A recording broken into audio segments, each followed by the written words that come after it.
Hola chicos, buenas tardes, ¿cómo andan? Decidí hacer este video viendo la cantidad de dudas que han tenido con el tema de función cuadrática. También fue un tema que nos costó bastante el año pasado. Entonces, lo que yo voy a hacer es mostrarles la resolución y cuáles serían los pasos. ¿Está? Después, cada uno con lo que hizo podría hacer una autocorrección. Si quieren con otro color, lo van marcando y ya lo tienen completo en la carpeta. Esto formaría parte de la unidad 1. Así que, perdón, de la unidad de diagnóstico. Así que bueno, prefiero que lo tengan completo en la carpeta. Lo que era el punto 2, que era escribir cómo se calculan los elementos. Recuerden siempre, ordenar el origen es el corte con el eje Y. Si yo corto al eje Y, entonces la X la hacemos 0. Coincide que es el último término, que es el término independiente. No hace falta que haga ningún cálculo.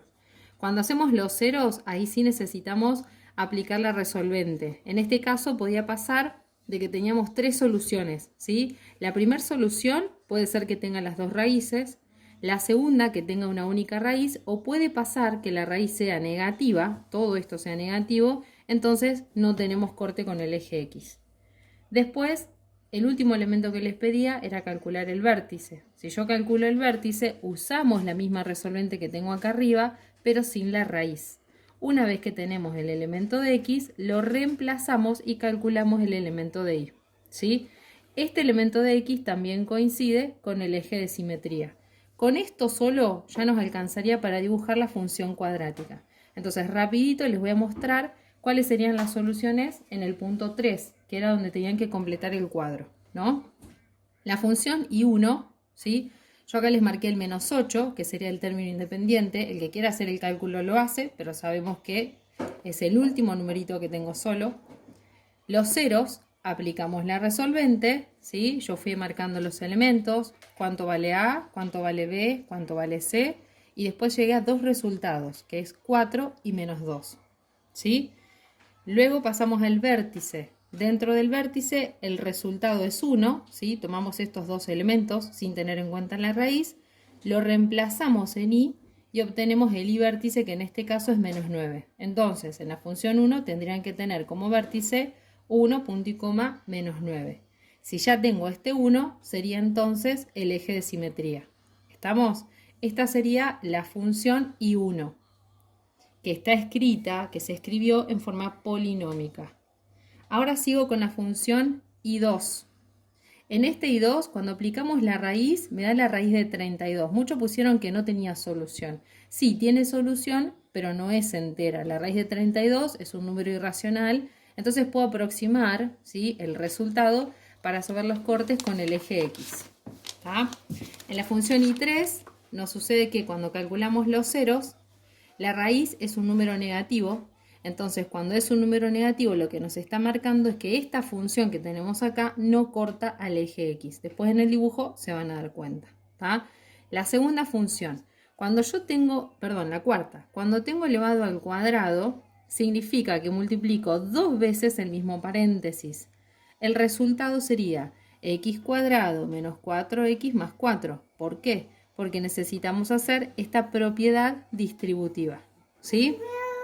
Ahora, ¿cuáles son los ceros? En este caso tengo un único cero que para este punto es el número 2, ¿sí? Bien, vamos al punto 4, ¿sí? Bueno, disculpen, saben que tengo al chiquitito acá dando vueltas, así que bueno, es el ruido que sienten. Vamos a la representación. Cuando hacemos la representación en los ejes cartesianos, voy a usar esos elementos que ya ustedes calcularon. Marqué la ordenada del origen, en menos 8, ¿sí? Marqué los ceros, 4 y menos 2, 4 y menos 2. El vértice es 1 de x con menos 9 de y ahí marcamos la función cuadrática. Para hacerlo más rapidito, acá tenemos los elementos. El dominio. ¿Por qué digo que siempre son los reales? Porque toda la función, para dibujarse en el eje X, necesita los números reales. La imagen, quiero decir, ¿cuál es? Del valor mínimo al valor máximo. Sabemos que no tiene un tope máximo. Entonces, ¿qué ponemos? Desde este menos 9, que es el valor de y, a más infinito. ¿Por qué digo más infinito? Porque tiende hacia arriba. ¿Está? Crecimiento, decrecimiento. Crece cuando yo veo que sube. Se marcan siempre en función del eje X, Por eso elijo este 1. Desde 1 a más infinito y de decrecimiento de menos infinito a 1. ¿Está? Una parte vemos que sube y la otra parte vemos que baja. ¿Sí? De la misma manera vamos a ver la función I2, ¿está? Que tenía como ordenada el punto 2, ¿sí? Al ser simétrica la función, este punto lo puedo marcar a la misma distancia del otro, ¿sí? Marcamos los ceros que me dan menos 2,4, 0,4 y el vértice que está en 1,4. Trazamos la función, analizamos características. ¿Cuáles serían las características? Dominios reales. Imagen, acá me quedó invertida. Fíjense que la primera va para arriba y esta va hacia abajo. Entonces vengo del menor al mayor, siempre de menos infinito hasta el número más alto que me puedo encontrar, que en este caso es 4. ¿Cuándo crece y cuándo decrece? Yo veo que crece cuando sube, es decir, de menos infinito en las X siempre hasta menos 1 y desde ahí vamos a decrecer de menos 1 a más infinito. Por más que yo vea que va para abajo, el valor de X va a ir aumentando, por eso se pone más infinito, porque es siempre con el eje X. ¿Está? Vamos a la función 3. En la función 3, la ordenada es el punto 3, que es el que marcamos acá. No tiene ceros, entonces no corta la función y que vemos que va totalmente hacia arriba, ¿sí? Entonces, elegí estos dos puntos para armarlo un poquito mejor porque si no queda como media desordenada. El dominio siguen siendo los reales, la imagen como les decía que recién. Acá abajo no tengo nada, pero va desde 3 en adelante, es decir, desde 3 hacia más infinito, ¿sí? Crece, decrece. Crece cuando veo que va hacia arriba desde este punto. Yo no le puedo poner 3 porque 3 es del eje Y. Yo tengo que buscar el eje X, que es 0. Por eso ponemos 0 más infinito en crecimiento, ¿sí? Y en decrecimiento menos infinito porque vengo de los valores negativos de X a 0. ¿Sí? Este cálculo lo hice para saber en 1 cuánto le escribo y en menos 1 cuánto le escribo. ¿Está? El último punto que muchos se equivocaron, que era el de desarrollar el cuadrado, tenemos que la ordenada es 4, ceros hay un único cero. Cuando hay un único cero significa que la función rebota. Ustedes imagínense una pelotita de tenis que va cayendo, rebota en el suelo y vuelve a salir, ¿sí? Entonces corta una sola vez. En este caso el vértice es 2, 0 y el eje de simetría sigue siendo ese mismo 2. Entonces, el dominio son los reales. La imagen sería desde este eje que dentro de los valores de Y sería 0. No puedo poner 2 porque 2 es de X y yo estoy hablando de la imagen. Entonces sería desde 0 a más infinito, ¿sí? En crecimiento o decrecimiento, crecimiento sería de 2 a más infinito y decrecimiento de menos infinito a 2. Fíjense que usamos corchetes con los puntos y paréntesis con los infinitos, ¿sí? Por último, para hacerlo rapidito, acá tenemos las formas de expresión. Cuando hablamos de polinómica, sí o sí aparecen tres términos, el término A, B y C.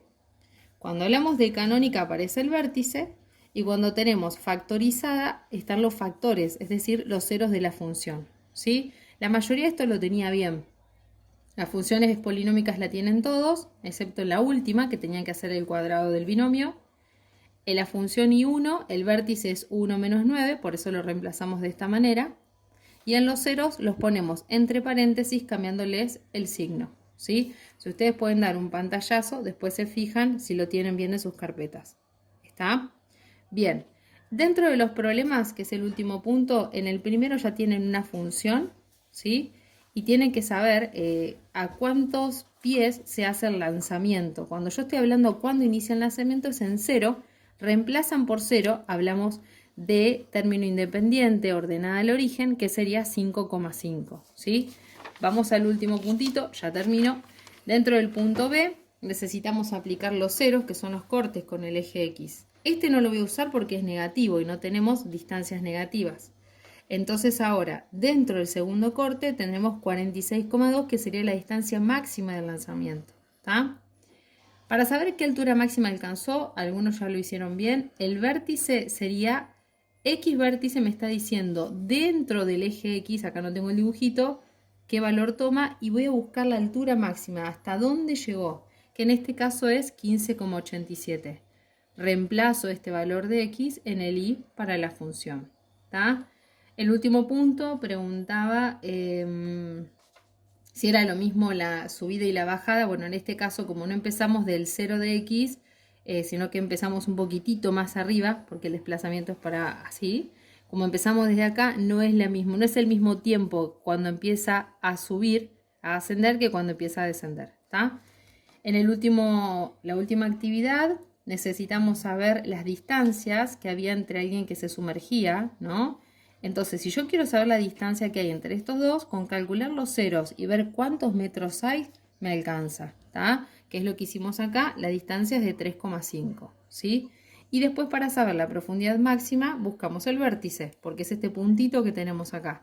Es menos 1,4 de x, buscamos el de y, menos 6,25. Es decir, que se sumerge a menos 6 metros 125, ¿sí? Bueno, está explicado medio rapidito, pero yo quería que ustedes lo tengan un poco en claro y lo puedan corregir en sus carpetas, ¿está? Cualquier duda me vuelven a mandar. Ahora les voy a hacer otro videito de números complejos, así les queda un poquito más claro, ¿sí? Bueno, chicos, saludos y cuídense mucho.